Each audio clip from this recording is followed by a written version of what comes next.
fi wedi creu adeilad ar gyfer y traeth, eco-pods, sy'n gallu cael ei newid yn dibynnu ar pwy sy'n eisiau fe. My project is a portable blood centrifuge. It means that you can separate out blood in very remote areas of the world by hand power means, which means you don't need to transport heavy machinery there, and it gets more people access to malaria diagnosis. This is the toe detector. It's a form of protection that slots in your shoe when you're batting in cricket. Protects your feet from bad bruises and potentially broken bones. It's an affordable, lightweight piece of kit which bridges the gap between no protection in shoes and expensive, high-end cricket shoes.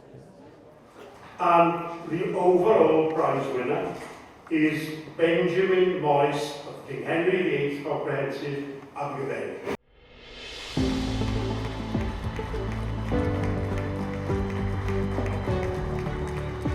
Amazing experience.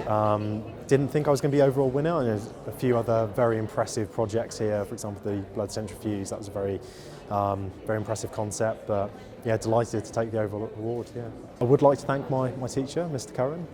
I've had him through King Henry since year 7, and he's been very patient, very diligent over the years, and I would credit a lot of my success to him.